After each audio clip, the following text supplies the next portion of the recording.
Like we did in February, this month's breakdown covers March's Game Pass, PlayStation Plus, and Humble Choice drops by using the same simple approach. Here's the breakdown. I'll spotlight the top 3 titles on each service, chosen by review scores and buzz, give a quick rundown of their gameplay and reception, and then crown the subscription that delivers the best bang for your buck. Ready for value you can count on? Let's kick things off with Game Pass. And if we haven't met before, I'm Suk. I'm a designated accountant and finance professional working for a Fortune 500 company where maximizing every dollar is my job. Let's go. Game Pass keeps bringing it with another day one release, though it's still in early access, so you can expect the devs to add some polish before its expected full release in 2026. 33 Immortals is a top-down roguelike multiplayer co-op where you and 32 other players command your damned souls and rebel against your final judgment. You start off each session in the Dark Forest where you choose your character type and move through the increasingly challenging torture chambers, ascension battles, and boss fights. The game stays true to its name, so make sure you squad up, otherwise you're not going to get too far on your own. Being that the game is relatively new, reviews are sparse, but players have given it an overall positive reception. Gamers talk about the fast combat, satisfying boss fights, the customizations, and the cooperative gameplay, all adding to why everyone can't seem to put it down. On the other hand though, players are calling it out that it lacks variety like other roguelikes, and because of that, each session is just like the one before it. Given that the game is still in early access and the devs are looking to build this game with community feedback, it looks like they're expecting and want this input to make sure that when the game reaches its full 1.0 release, most or all of these gripes are addressed. The early access price is $23 on Epic, but the price for the full 1.0 release hasn't been set yet, but I do expect it to land somewhere similar to where Hades is, currently around $32 Canadian. Personally, this isn't the type of game I play, so it's not really enticing me to renew my membership, which just expired in mid-March. But if this is your type of game, I say it's worth checking out. This next game though is a different story. Here's another Game Pass heavy hitter with Octopath Traveler 2, where you move between 8 playable characters and their personal quests through the world of Celesta, a land blending medieval fantasy and modern industry. To make sure I'm not saying too much and spoiling it all, I'll just say that each character's story is uniquely important to the plot of the game. This is a classic JRPG and features a turn-based combat system where you'll be able to use each character's unique abilities. There's also a day and night element to the game, which elevates the exploration and alters both the interaction with the world and available paths, which can lead to different rewards and story outcomes. I didn't call this game a heavy hitter for no reason. Players and critics have nothing but praise for this title, though it did have its flaws. Players felt there wasn't much change from the first iteration, but in my opinion, that's more of a if it ain't broke, don't fix it situation. Nonetheless, gamers also felt the music was lackluster when compared to the original, saying it felt generic and didn't have the same originality, while also saying that the day and night cycle was more of an aggravation than anything else. But the biggest flaw gamers mention is that some of the character stories felt almost nonsensical and couldn't live up to the first game. These players are definitely in the minority though. Critics and gamers alike praise Octopath Traveler 2, saying with a larger world and mechanics broadening the possible story outcomes, it increased players' level of immersion and never feels stale. One place where the minority and majority overlap though, is that everyone did feel that the story could definitely use some work. Octopath Traveler 2 is currently sitting at $60 on Green Man Gaming, but at the full $80 tag on all other PC platforms and consoles.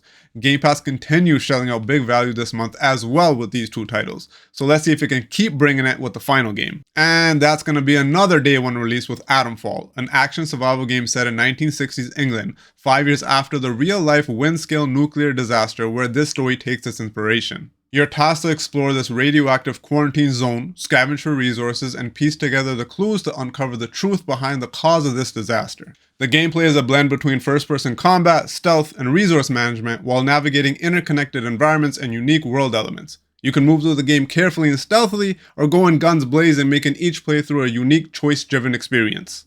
Unfortunately, the title was met with mixed reviews from gamers, though critics felt it was above average.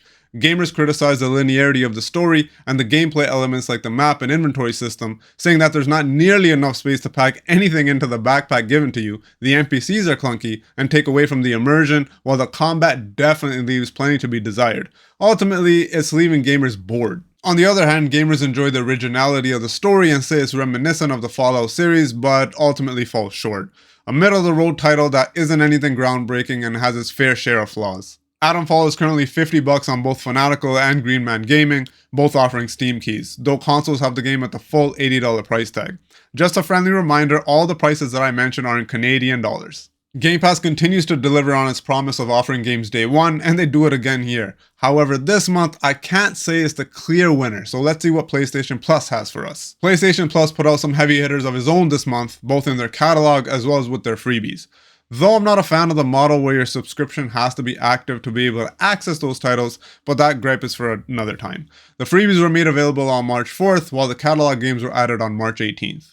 Dragon Age the Veilguard is a fantasy action RPG taking place roughly a decade after Dragon Age Inquisition, where you play Rook recruited to stop an elven god from tearing down the barrier between the physical world and the spirit world. But in his efforts to stop him, he inadvertently frees two other elven gods and has to stop them from trying to end the world. This was a pretty big surprise when it was revealed as a freebie for March, since it just released at the end of October. But because it was met with such poor reviews, I guess it's not entirely a surprise. To be clear though, critics thought this was a top shelf title. GameRant gave this a perfect 10 out of 10, Eurogamer 5 out of 5, IGN 9 out of 10, saying that waiting the 10 years was well worth it and they were very satisfied with the gameplay, that this is the best Dragon Age and perhaps BioWare has ever been, and that this game has solidified Dragon Age as one of the best RPG franchises ever.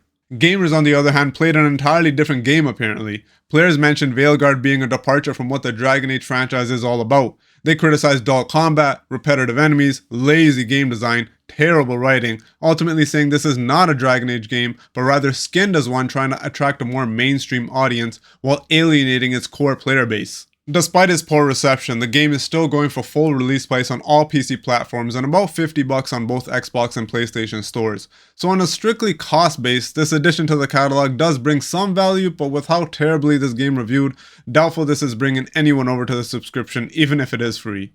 Next up, we have UFC 5, obviously the follow-up to UFC 4, developed by EA Sports Vancouver, which for me is always a little bit cool seeing development for these big titles happening in Canada. This newest iteration has an improved damage system, which renders blood and sweat realistically, and is able to put together different combinations of facial damage during the fights. Injuries now will impact how effective your fighter is, and if they're severely injured, the match will even be temporarily paused or stopped completely by a ring doctor. There's an online career mode where you can build your own custom fighter and match them up against other custom created characters, so pretty much what you expect from any sports game. Again, some critics seem to have really enjoyed this game. IGN gave this a 9 out of 10, Game Informer an 8 out of 10, Hardcore Gamer a 4 out of 5, calling it the best MMA game yet, while other reviews were just as generic and surface level, mentioning fighting with your favorite UFC stars never gets old, and that though the premise of the game is what's to be expected, the fight mechanics is what makes this the one UFC game to get. Like I said, a pretty generic take and not convincing enough for me to understand why this game is getting as high reviews as it's getting, because gamers felt completely different. They felt this game was abysmal, with some gamers saying that EA should stop making games completely. Players complained about the online gameplay, saying that cheating is rampant, which ultimately takes away from an already subpar experience. Others saying that the gameplay hasn't even evolved from UFC 3, let alone 4. A lot of gamers criticized the ground and pound aspects of the game, saying that it's just not done well. Finally, the career mode is simply boring, as it doesn't play like UFC, but rather tries to be Mortal Kombat, which I found to be a pretty interesting take. All to say that this game just isn't it, and probably won't have anyone jump into the subscription to play it. It's available both on Xbox and PlayStation stores for $36, which is its all-time low. But like I said earlier, this is just another addition to the catalog that feels like filler, and most likely isn't bringing in droves of new subscribers. But this last game might just change all of that. Prince of Persia: The Lost Crown introduces a new hero who isn't the Prince of Persia, but rather a warrior, a part of the Immortals clan named Sargon, who is tasked to travel to the cursed city of Mount Kof to rescue the kidnapped prince. Prince of Persia is a side-scrolling action-adventure platformer Metroidvania title. As you progress through the game with Sargon, you gain access to several time-based powers, which are necessary to unlock different parts of the map that you couldn't reach before. The map is large, interconnected, and filled with shortcuts and secrets, and as you move through each section, you're tasked to solve puzzles and defeat enemies to progress. This is a Metroidvania done really well. I actually own this game and really enjoyed it. I've put about 30 hours into it and had a blast with it. So much so that I recommend it to anyone and everyone. And I'll recommend it to all of you too. If you have a chance to play this game, you definitely should. It's a lot of fun. We finally have a game where gamers and critics actually agree. Eurogamer gave this 4 out of 5, IGN 8 out of 10, GameSpot 9 out of 10, Game Informer 9.5 out of 10. Gamers felt the same, but do mention that the story was a little bland, to which I agree. I'll be honest, I didn't pay much attention to it, but the gameplay elements couldn't be ignored. Players called this one of the best Metroidvania titles of recent years, up there with Hollow Knight and the Ori franchise. Boss fights and puzzles were challenging but enjoyable. With the large map, the game encourages and rewards exploration with new abilities and unlockables available as you progress. Overall, a very enjoyable experience. Now, with it being a Ubisoft title, the game quickly dropped to $30, and that's what prompted me to pick it up for the PS5, and it's been sitting in and around that price for all the major consoles. However, on PC, it's currently at full release price of $55, with the complete edition inclusive of DLCs for $65. Even if you don't subscribe to the service, I still suggest picking the game up to play, ideally on console if you're able, since it's half the PC cost. This game definitely raises the average for PlayStation titles in March, but I'm not sure it'll single-handedly dethrone Game Pass. Just like February, at first glance, the titles that Humble put out in March didn't really jump out at me. There weren't any games that I immediately recognized, but that's not throwing no shade because in February I was impressed with what they offered. I expected the same for March. First up is Gravity Circuit, a Retroid platformer which reminds me of old school SNES Mega Man games, where you play as Kai, the last line of defense against a virus army, whom he defeated decades ago but has now re-emerged to fulfill their goal of world domination. Like I said earlier, Gravity Circuit borrows from classic platformers where you're sliding, jumping, punching, kicking, grappling, and unlocking new powers to move through the game. To be honest, this game looks pretty damn cool. Here's another game where critics and gamers are aligned. Gaming Trend gave this an 8 out of 10, CG Magazine 8.5 out of 10, Digital Chumps 9 out of 10. Critics enjoyed the throwback 2D platformer experience and the difficulty level, while saying it doesn't feel forced or artificial. They also felt that the combat was fluid and easy to pick up. Though it was a shorter experience, that definitely doesn't detract from the gameplay and fully pulls you in. Gamers love the homage it pays to the Mega Man franchise while delivering smooth and fast gameplay, responsive controls, and unique environments. They also enjoyed the challenge, the story, and even the music. This game delivers on all fronts for gamers and critics, so definitely a strong addition for subscribers. On PC, this game goes for between $9 to $12, while the Switch and PlayStation stores have it up between $25 and $30. Humble definitely offers up games that I wouldn't have otherwise played, let alone heard of, so let's see if they can keep this momentum going with the next game. Pacific Drive is a first-person survival game set in the Olympic exclusion zone, in a reimagining of the Pacific Northwest, where it's just you and your completely customizable 1980s-inspired station wagon. You'll scavenge buildings and wrecks for fuel and parts to upgrade your car from an abandoned garage that serves as your home base. You gather resources and explore the zone, an abandoned research site, as it destabilizes over time with safe zones shrinking, forcing you to continue to keep moving around the world to unravel its mystery. We seem to be seeing a trend with today's games where critics are all fans. Usually I like to stick to gamer reviews, but it's always good to get a contrast. PC Gamer gave this 86 out of 100, IGN 7 out of 10, GameSpot 8 out of 10. Critics praise the unique and unnerving world you're dropped into with a challenging car RPG, rich in atmosphere, complexity, and a fascinating story, while PC Gamer calls your station wagon the best car in video games. Gamers, on the other hand, felt that this was a mediocre title at best. Though they agreed with the critics about its uniqueness, players felt the mechanics were repetitive and left too much to be desired. Not to mention that it left gamers feeling simply bored. People complained about the lack of tutorials helping to set the game up early on, but even if that was forgiven, the mechanics figured out, gamers felt it was too grindy to continue. The overlapping experience of all gamers was the poor performance, optimization, and lackluster design. So even if the player is looking to grind, this isn't the game to find it in. Steam has Pacific Drive available for $21 and change, while the PlayStation Store has it up for the same. A unique addition to the lineup in March for sure, and I have to give Humble points for introducing these lesser known titles to gamers, and that's the reason why I include them in our monthly roundup. I like learning about these titles because I'm sure we'll uncover some gems. I know some of you may be yelling through the screen saying that you've been singing the praises of these games long before any creators pick them up. So if there's others you'd like to shout out, leave them below and let me know. And with that, let's move on to the final game for March. Humble curated its own Prince of Persia-esque offering with Tales of Kenzera Zao, which is also a 2.5D Metroidvania from Surgent Studios that was also released in 2024 for PC and all major current-gen consoles. Not so surprisingly, you play as Zao, a young shaman who makes a deal with the god of death to bring his father back from the dead under the condition that you'll bring him 3 massive ancestral spirits first.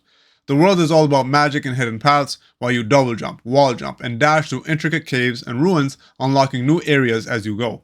Your weapons are 2 cosmic masks, the sun mask for up-close combat and the moon mask to blast enemies from afar, with each mask leveling up as you move through the game.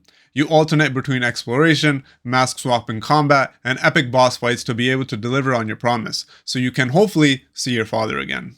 Critics gave this game a mediocre to semi-strong reception. GameSpot gave this 8 out of 10, Eurogamer a 4 out of 5, PC Gamer 73 out of 100, IGN 7 out of 10. And the reason for that review was because they felt that though the title definitely shines in its compelling and engaging storytelling, which in part makes up for a few too many borrowed gameplay elements. Critics call out the lack of creativity, not so smooth combat and platforming, but every review I read can't say enough about its hard-hitting story and heartfelt characters, which pretty much moves this title from forgettable to one that's quite unique and memorable for the themes it explores. Gamers, however, are less forgiving and share similar issues with their experience. Players cite the repetitive, uninspired combat, which reuse identical enemy layouts and feel like filler. Unfortunately, the strong visual design is undermined by poor camera framing and similar color palettes causing confusion and accidental deaths. Platforming concepts are not terrible, but the unresponsive controls and poorly placed checkpoints force lengthy retries. Overall, lazy level design and frustrating mechanics overshadow anything positive that the game puts out. One thing that gamers and critics do agree on though is that the story and dialogue are well done and are engaging, but only create enough interest for a single playthrough because of its lack of originality. Both PC and the PlayStation Store have Tales of Kenzera up for $30, while the Xbox and Switch Store have it up for $12. To be fair, the PlayStation Store's $12 price point had just expired a day before researching this video. Again, another unique addition to the lineup, though it did fall short against the other two subs. Similar to the conclusion I made in February, with this trio of games, the Humble Choice subscription in isolation is worth its price. But when going up against the bigger players, it's hard to compete. I know that the Humble subscription isn't a direct competitor to the other services, however I do believe it provides choice and contrast, and that's why I include it in this roundup. Now, obviously I'm not familiar with every service that's out there, and if there's something else I should look into, let me know down below. The more choice we have, the better. With that said, let's pick March's winner. So after diving deep into all three services this month, March's winner isn't as clear to me as it was in February. All the services added games into the catalog that would appeal to a wide variety of gamers, and that's just looking at the games I touched on. I didn't take a deep dive into the additional games, which I also think add a ton of value. This is what these services offer in my opinion, something for everyone. So the verdict, I think I'll have to give a slight nod to Game Pass again this month, and that's simply because of the day one drops. And like I said, it isn't as clear cut as it was in February, and did go back and forth between giving it to either PlayStation Plus or even Humble Choice. I said it for February's rundown, and I'll say it again for March. Your subscription choice should match your gaming style. The more research I do into these services, the more Humble Choice is beginning to stand out to me. I'm always looking for hidden gems, and I feel like Humble does a good job of curating those for subscribers. What do you think? Did Game Pass win for you too? Or do you feel PlayStation Plus or Humble Choice put out a better offering in March? Drop a comment below and let me know. And if you found this breakdown helpful, hit that subscribe button and notification bell so you don't miss next month's rundown. I know I'm a little bit behind with these videos, and I blame the Switch 2 release and all the chaos that ensued. There were, and still are, quite a few moving parts with that release. In any case, I'm putting together April's video next, so stay tuned for that. And as always, play more, pay less. See you on the next one.